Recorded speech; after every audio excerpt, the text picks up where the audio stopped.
అరుదైన నర సంబంధిత వ్యాధితో బాధపడుతున్న 35 ఏళ్ల మహిళకు కేర్ ఆసుపత్రిలో విజయవంతంగా చికిత్స అందజేశారు.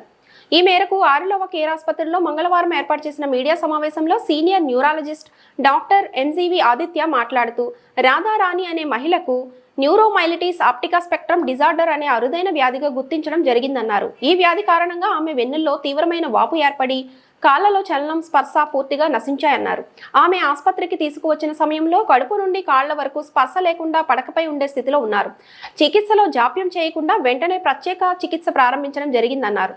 1,00,000 మందిలో ఒకరికి మాత్రమే వచ్చే అరుదైన వ్యాధికి తమ బృంద వైద్యం అందించి తిరిగి పూర్తి ఆరోగ్యంగా నయం చేయగలగడం ఆనందంగా ఉందన్నారు. నెఫ్రాలజీ డాక్టర్ ఏవి వేణుగోపాల్, డాక్టర్ శ్రీనివాస్తో కూడిన క్రిటికల్ కేర్ బృందం కీలక పాత్ర పోషించారు. Chief operating officer Mayukh Chaudhary మాట్లాడుతూ, ఇలాంటి సంక్లిష్ట కేసులకైనా సరైన సమయంలో సరైన వైద్యం అందించడమే తమ లక్ష్యమని చెప్పారు. పేషెంట్ రాధారాణి మాట్లాడుతూ, నాకు మళ్లీ నడవలేనని అనిపించింది, కానీ కేర్ డాక్టర్లు తనకి కొత్త జీవితం ఇవ్వడం పట్ల వారికి హృదయపూర్వక కృతజ్ఞతలు తెలియజేశారు. ఫస్ట్ ఎందుకు అలా వచ్చింది ఆవిడ చెప్పినట్టు ట్రీట్మెంట్ టైం చేయించుకుంటే కనుక డెఫినెట్గా రిజల్ట్ అయితే వస్తుంది.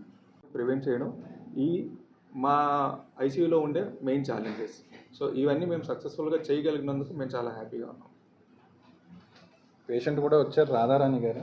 ఇప్పుడే మీ గురించి చెప్తున్నా, శుభాకాంక్షలు చెప్తూ, ఈరోజు మన ప్రెస్ మీట్కి కారణం ఒక 35 సంవత్సరాల మహిళ కాలు 2 పూర్తిగా చచ్చుబడిపోయి 2 to 3 months యాక్టివ్గా ట్రీట్మెంట్ తీసుకొని చాలా ధైర్యంగా పోరాడి మళ్ళీ ఇప్పుడు ఆవిడ వర్క్కి టీచర్గా నడుచుకుంటూ ఆవిడ కొత్త జీవితంలోకి అడుగుపెట్టిన సందర్భాన్న ఇంత రేర్ అరుదుగా వచ్చే కేసు వెంటనే ట్రీట్మెంట్ సకాలంలో అందజేయడం వల్ల పేషెంట్ బాగా ఇంప్రూవ్ అయ్యి ఇప్పుడు మన ముందుకి నడుచుకుంటూ వచ్చారు.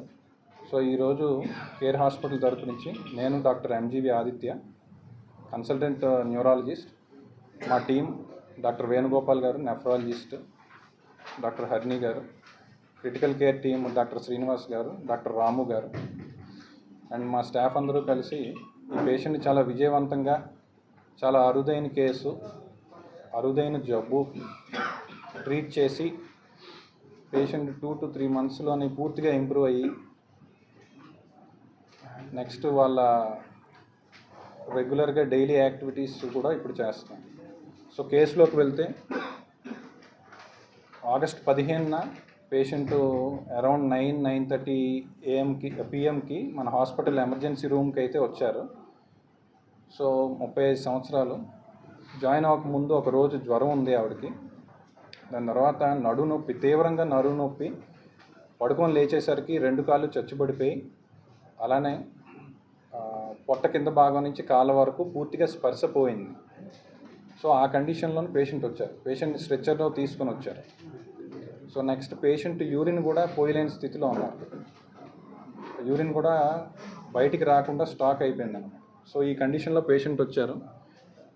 సో వెంటనే మనం అవసరమైన బ్లడ్ టెస్ట్లు చేసాం. తర్వాత వెంటనే స్కానింగ్, ఎంఆర్ఐ కూడా చేసాం. స్కానింగ్ చేస్తే ఆ రోజు రాత్రి ఆ C7 నుంచి D9 వరకు, అంటే వెన్నుపూసలో మెడ కింద భాగం నుంచి పొట్ట మధ్య భాగం వరకు సివియర్ స్పైనల్ కార్డ్ ఇన్ఫ్లమేషన్, అంటే వెన్నుపూస అనేది తీవ్రమైన వాపు అనేది ఎంఆర్ఐ స్కాన్లో ఐడెంటిఫై చేయడం జరిగింది. దాన్ని మనం ఏమంటాం అంటే మైలైటిస్ అంటాం. స్పైనల్ కార్డ్ వాపుని మైలైటిస్ అంటాం, అది వెన్నుపూస వాపుని. ఇదేంటంటే జనరల్గా ఒక సెగ్మెంటు 2 సెగ్మెంట్లు అలా ఉంటుంది. అంటే ఒక సెగ్మెంట్ అంటే వెన్నుపూసలో ఒక సెగ్మెంట్ దగ్గర.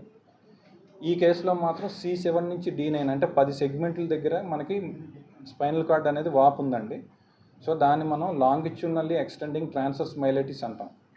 సో ఈ లాంగిట్యూడినల్లీ ఎక్స్టెండింగ్ ట్రాన్స్వర్స్ మైలైటిస్కి చాలా కాజెస్ ఉంటాయి.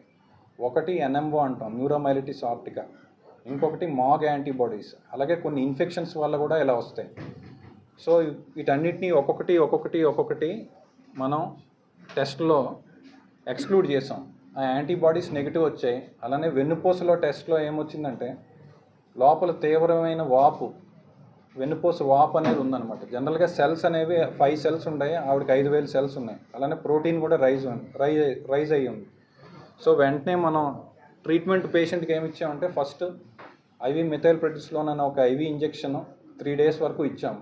దాంతో ఇంప్రూవ్మెంట్ రాకపోవడం వల్ల వాట్ ఐ బిలీవ్ ఈజ్ ప్రతి ప్రాబ్లమ్కి ఒక సొల్యూషన్ అనేది ఉంటుంది. సో ఏదైనా ప్రాబ్లం వస్తుంది తీసుకొని సప్రెస్ అయిపోవడం దానివల్ల మనకేం రాదు. దాంతోపాటు ఇంకా అదర్ హెల్త్ డిసీజెస్ అనేవి వస్తాయి. సో అది బిలీవ్ చేస్తాను. అండ్ దానికి తగ్గట్టే నాకు డాక్టర్స్ కూడా సపోర్ట్ చేశారు. అండ్ డాక్టర్ గారు అండ్ ఆదిత్య గారు కూడాను చాలా వరకు నువ్వు ప్రతిసారి నేను ఎప్పుడు డిప్రెస్ అవుతున్నా, లేదమ్మా పర్వాలేదు నువ్వు నడుస్తావు, అండ్ అదర్స్తో కంపేర్ చేస్తే నువ్వు ఇంకా అంటే మెడిసిన్స్ ఒక పక్క ట్రీట్మెంట్ అవుతున్నా మోటివేషన్ అనేది కూడా ఉండాలి. అండ్ నా ఫ్యామిలీ కూడా నాకు చాలా సపోర్ట్ చేశారు. అండ్ మెయిన్ మా ఫాదర్ అయితే మాత్రం ఏం పర్వాలేదు, ఏదైనా సరే మనం ధైర్యంగా వెళ్దాం, ఏదైతే అది అయ్యింది. సో అండ్ నేను కేర్ హాస్పిటల్ అన్నందుకు అంతే కేర్ తీసుకున్నాను. సో ఆ కేర్ తీసుకొని అండ్ నెక్స్ట్ కొన్నిసార్లు ట్రీట్మెంట్ అయినప్పుడు అయితే నాకు చాలా భయం వేసింది. మెయిన్ ప్లాస్మా డయాలసిస్ అయినప్పుడు అయితే ఆ ట్రీట్మెంట్ అయిన తర్వాత డిఫరెంట్ సెన్సేషన్ వచ్చేవి, వామిటింగ్ అయిపోయేది అండ్ హార్ట్ అంతా పట్టేసినట్టు అయిపోయేది. బట్ డాక్టర్స్ మాత్రం ఎప్పటికప్పుడు డాక్టర్స్తో పాటు అండ్ సిస్టర్స్ కూడా, అండ్ డాక్టర్స్ ప్రతిసారి నేను ఒక్కదానే పేషెంట్ కాదు, చాలామంది పేషెంట్స్ ఉంటారు, వాళ్ళందరినీ చూస్తూ అండ్ నా గురించి కూడా సమ్ అదర్ సిస్టర్స్ని అక్కడ పెట్టి అవన్నీ 24 hours అబ్జర్వ్ చేస్తూ ఉండండి. అండ్ ప్రతిసారి కూడాను నన్ను అలా అబ్జర్వ్ చేసుకోవడం బట్టి నేను నించున్నాను. మెడిసిన్స్ వర్క్ చేసే అండ్ సెల్ఫ్ మోటివేషన్ అనేది మెయిన్ ఇంపార్టెంట్. ఏదైనా ప్రాబ్లం వస్తే డిప్రెస్ అయిపోవడం కరెక్ట్ కాదు. సో దానికి తగ్గట్టు ఫేస్ చేస్తూ నించుంటే పర్వాలేదు. మెయిన్ నాకు ఫ్యామిలీ కూడా సపోర్ట్ చేసింది. అండ్ నేను ఇంత ఎక్స్పెక్ట్ చేయలేదు సార్. సో ఇంత సెన్సేషన్ అయిపోతుందని అనుకోలేదు. And thank you sir. నా ప్రొఫెషన్ నేను లెక్చరర్ని. Sun International Institute of Hotel Management and టెక్నాలజీలోని లెక్చరర్గా చేస్తున్నాను management. Sun International Srikanth Jasti గారు. అండ్ మా కాలేజ్ కూడాను ఫినాన్షియల్గా కూడా కాలేజ్ మాకు హెల్ప్ చేసింది. నేను లెక్చరర్ని, సో అందుకని ఎప్పుడు పిల్లలకి మోటివేట్ చేస్తూ ఉంటాను కదా, అలాగే నన్ను నేను మోటివేట్ చేసుకొని వెళ్ళిపోయాను. అండ్ నాకు అది కాళ్ళు కదలటం లేదండి, బాగా పెయిన్ వచ్చేసింది. అండ్ స్పైనల్ కార్డ్ దగ్గర నడుము దగ్గర చాలా పెయిన్ వచ్చింది.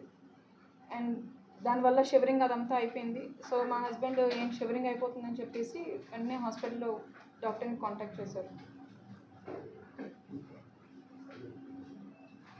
అండ్ ఆవిడ గురించి ఒక 2 లైన్స్.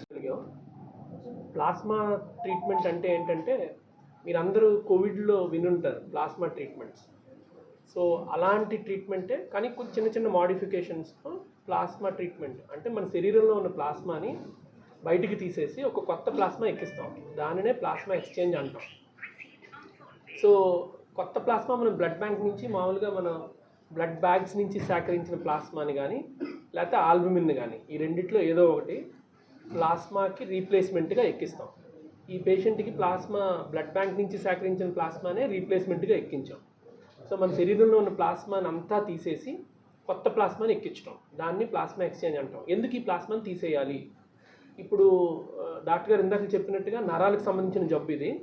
సో ఇదేమవుతుందంటే కొన్ని రకాల యాంటీబాడీస్ అంటే మన శరీరానికి హాని చేసే పదార్థాలు ఈ ప్లాస్మాలో తయారై ఉంటాయి. సో అంచేత హానికరమైన పదార్థాలు ఉన్న ప్లాస్మాని తీసేసి ఒక హెల్దీ ప్లాస్మాని ఎక్కించడం ఇదంత సులువైన పరిస్థితి కాదు. అంటే మన శరీరంలో ఉన్న ప్లాస్మా అంతా బయటికి తీయడం అంటే అంత సులువైన పరిస్థితి కాదు. ఒక్కొక్కసారి బ్లడ్ ప్రెషర్ డౌన్ అయిపోతుంది, ఒక్కొక్కసారి హార్ట్ మీదకి లోడ్ వస్తుంది, ఒక్కొక్కసారి హార్ట్ తాలూకా రిథమ్ మారుతుంది, లేకపోతే కొత్త రకమైన ఇన్ఫెక్షన్స్ శరీరంలోకి ప్రవేశించే అవకాశం ఉంది. సో ప్లాస్మా ట్రీట్మెంట్ ఎక్కడ పెడితే అక్కడ అటెంప్ట్ చేయకూడదు. సో ఇది కొంచెం క్లిష్టతరమైన ట్రీట్మెంట్. సో దీనిని మామూలు డయాలసిస్ మిషన్ మీరు చూసుంటారు అక్కడ పిక్చర్లో, మామూలు డయాలసిస్ మిషన్ వాడి అక్కడ ఒక చూడండి ఒక ట్యూబ్ లాగా ఉంది ఎర్రగా రైట్ సైడ్ చూస్తే. సో ఆ ట్యూబ్ అది ప్లాస్మా ఫిల్టర్ అనమాట. అది ఏం చేస్తుందంటే మన శరీరంలో ఉన్న ప్లాస్మాని సెపరేట్ చేసేస్తుంది. అది సెపరేట్ చేసి మిగతా రక్తాన్ని శరీరంలోకి ఎక్కించేస్తుంది. మళ్ళీ మేము ప్లాస్మాని వేరేగా బయట నుంచి ప్లాస్మాని ఎంత ప్లాస్మా బయటికి తీసామో లెక్క కట్టి అదే ప్లాస్మాని లోపలికి ఎక్కిస్తాం.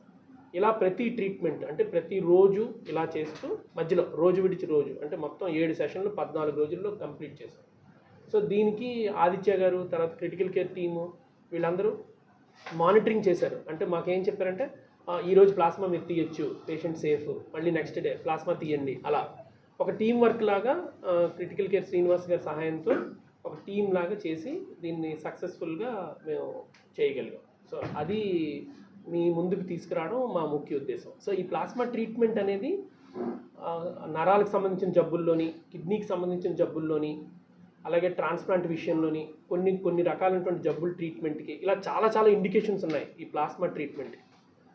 సో అధునాతనమైన ప్లాస్మా థెరపీ మన విశాఖపట్నంలో కూడా మేము విరివిగా చేయడం జరుగుతోంది అని చెప్పడం మా ముఖ్య